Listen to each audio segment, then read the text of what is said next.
Untuk membahasnya pemirsa telah bergabung bersama kami ada mantan Ketua KPK ada Pak Abraham Samad, kemudian ada anggota Komisi 3 DPR RI Pak Arsul Sani dan juga Direktur Pusat Kajian Anti Korupsi Pukat UGM yaitu ada Mas Zainal Arifin Mukhtar atau Mas Uceng. Selamat petang Bapak-Bapak semua.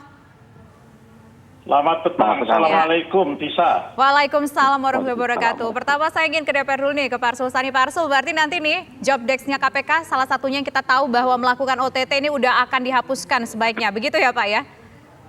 Gimana kalau menurut DPR? Saya kira kalau mau dihapuskan soal OTT-nya dua hal. Ya, pertama pengaturan tentang tangkap tangan di KUHAP itu dihapus dulu, gitu ya. Yang kedua tentu kemudian kewenangan KPK ya dibatasi dalam soal penindakan dan itu berarti perlu revisi Undang-Undang KPK. Tapi saya ingin agar kita itu memahami yang disampaikan Pak Luhut itu hemat saya ya tidak dalam konteks yang tersurat, tidak secara telanjang begitu sajalah ya. Itu ya, barangkali juga ada sisi-sisi lain karena yang Pak Luhut itu menyampaikan itu kan dalam forum Stranas Pencegahan Korupsi. Bisa jadi yang diinginkan Pak Luhut, KPK itu lebih mengembangkan sistem pencegahannya. Bisa jadi juga yang disampaikan oleh Pak Luhut itu agar kalaupun KPK melakukan penindakan, maka lebih banyak fokus pada penindakan kasus korupsi yang didasarkan pada case building, ya, bukan pada katakanlah OTT itu. Pertanyaannya kemudian kasus-kasus korupsi atau praktek-praktek korupsi yang memang terbuka untuk di OTT itu kan mau diserahkan ke siapa? Itu loh. Nah, karena begini juga bisa ya. KPK itu kalau dilihat dibagi nih ya di pilah per kasus, maka anggaran mulai dari penyelidikan, penyidikan, penuntutan itu lebih besar daripada yang diberikan kalau dihitung per kasus kepada Direktorat Tipikor Polri maupun Gedung Bundar dan jajarannya Kejaksaan Agung. Nah kalau kemudian anggaran yang lebih besar itu dipergunakannya hanya untuk kasus-kasus OTT bukan case building, di mana kasus-kasus OTT itu kan rata-rata terkait dengan suap, itu ya, korupsi dalam bentuk suap. Maka ini tentu yang sering juga di Komisi 3 kami kritisi, ya, karena anggarannya besar, maka kita harapkan juga tidak hanya fokus ke OTT. Sebetulnya di KPK yang sekarang ini, saya lihat OTT-nya lebih sekarang lah, ya, dibandingkan dengan periode yang sebelumnya. Nah, yang kita dorong perlu juga penindakan-penindakan atas kasus-kasus berbasis case building seperti yang saat ini saya kira ditunjukkan oleh teman-teman di Kejaksaan Agung, ya. Itu kan dari sisi case-nya besar dan kemudian recovery-nya juga, ya.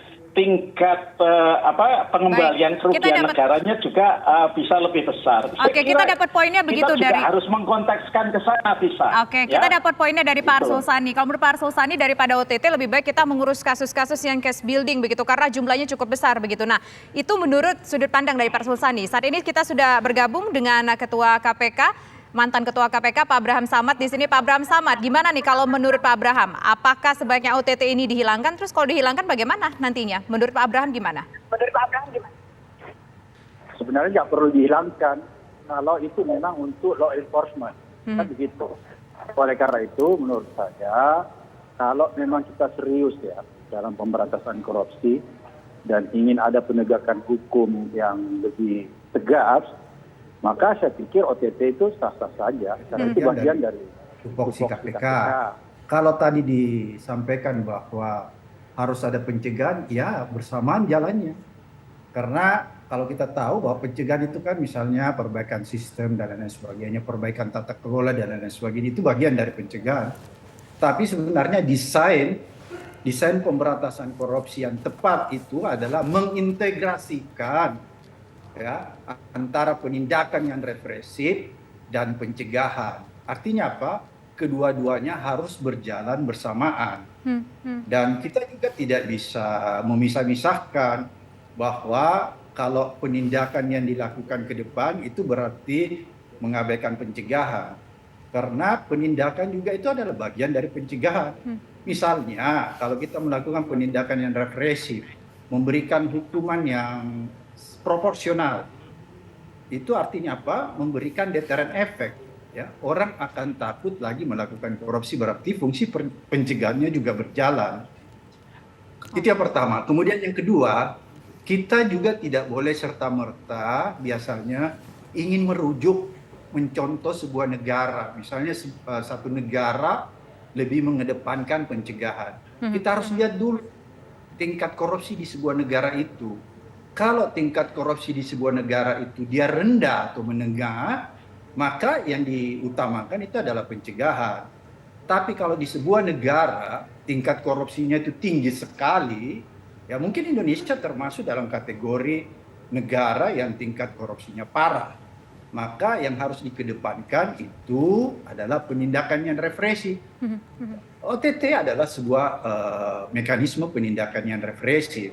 Tapi bukan berarti kalau penindakan yang represif dijalankan atau dikedepankan, itu kita tidak meniadakan pencegahan, tidak, tetap berjalan. Jadi dulu saya mengistilahkan pengintegrasian antara penindakan yang represif dan pencegahan. Jadi dua-duanya berjalan. Tidak bisa dipisah-pisahkan begitu antara penindakan dan pencegahan. Oke, jadi ya, oke. Kenapa, Mbak? Jadi berarti ini tidak baik ya kalau OTT sampai dihilangkan begitu ya? Ya, menurut saya aneh saja kalau ada tiba-tiba wacana ingin menghilangkan OTT, terkecuali kalau misalnya OTT itu disalahgunakan, maka itu perlu ditiadakan. Tapi kalau OTT-nya tetap dalam konteks dan kerangka law enforcement, maka itu hal yang wajar. Oke, harus baik. dikedepankan. Oke, baik. Nah, sekarang saya ingin ke Mas Uceng. Mas Uceng, bagaimana respon Anda? Oke, pidato ini disampaikan dalam sebuah forum yang terbuka. Tapi kalau menurut Anda, apakah ini adalah sebuah bentuk intervensi atau bagaimana? Saya kira begini, mulai dari begini dulu ya. Saya kira logika itu tidak aneh. Kenapa? Karena sebenarnya banyak pejabat kita yang punya logika yang sama. Dan itu kan menjadi bahasa yang banyak diungkap misalnya dalam proses legislasi, termasuk ketika akhirnya undang-undang KPK diubah pada saat itu. Jadi ini kayak ngulang kaset aja sebenarnya ya. Jadi dulu sudah dibahasakan yang sama juga. Bahkan ada bahasa waktu itu upaya pemberantasan korupsi itu menghambat pertumbuhan ekonomi yang sebenarnya sangat mudah kita bantah atau kita perdebatkan. Yang kedua, selain dari bahasa-bahasa itu, yang dua kita ingat begini. Sebenarnya kalau kita bicara soal pencegahan, pencegahan itu ada yang bersifat program, ada yang bersifat simbolik. Yang namanya OTT itu membangun monumen ketakutan sebenarnya, sehingga orang tidak berani untuk melakukan tindakan korupsi kan. Dan itu sebenarnya efek pencegahannya ada. Jadi dulu kalau Anda masih ingat ketika KPK rajin melakukan OTT, itu semacam kayak ada kayak di daerah itu, jadi kayak ada setan yang namanya hati-hati ditangkap KPK gitu. Orang mulai merasa takut, tapi ketika undang-undang KPK diubah, lalu kemudian KPK-nya berubah menjadi seperti sekarang, rasa takut itu kan mengalami pengurangan. Ya kan? Mas Uceng, ada data nggak Mas Uceng? Ketika OTT zaman sekarang berkurang dengan OTT dulu begitu banyak, ada datanya nggak? Berapa komparasinya sekarang dengan dulu? Oh iya, sayangnya saya tidak bisa tampilkan ke teman-teman ya. Kalau kita ingat OTT sekarang kan jauh berkurang dibanding 2019. Ya. Baru begini, berkurangnya pun kita bisa lihat pada konteks tertentu. Dalam artian ya kalau kita bandingkan beberapa kasus-kasusnya, itu kasus-kasus kali ini itu menjadi kasus-kasus yang sebenarnya ya lebih agak berbeda gitu, agak spesifik. Nah, cuman saya mau bilang begini, sebenarnya yang namanya OTT itu tidak bisa dinisbahkan hanya kepada komisioner. Ya, karena biar bagaimanapun OTT itu adalah proses kolektif. ya, ada di situ ada komisioner, ada penyidik di lapangan dan lain-lain sebagainya. Dan saya kira di KPK ini kan harus kita akui masih tersisa lah penyidik-penyidik baik, orang-orang baik dibanding kemudian yang hanya komisioner-komisioner yang ada. Dan saya kira itulah yang bergerak. Nah, bahasa Luhut saya kira itu bisa dimaknai ganda. Satu sisi dimaknai sebagai intervensi, di lain sisi sebenarnya saya yakin itu adalah bahasa perintah untuk mengingatkan KPK, karena kan KPK ini sebenarnya sudah menjadi bawahan pemerintah kan dalam tanda kutip, baik secara kelembagaan yang sekarang menjadi eksekutif, dan yang kedua kan memang pemerintah dan DPR yang banyak mengintervensi dulu kan sehingga mengubah KPK termasuk menaruh orang-orang tertentu di dalamnya. Bahkan kemudian menyingkirkan penyidik-penyidik yang baik gitu kan, hilang semua tuh. Oke, baik. Cukup baik. Ini saya ada kira itu menjadi pengingat buat KPK bahwa Anda masih berada di bawah eksekutif, berada di bawah sorotan kami nih, gitu.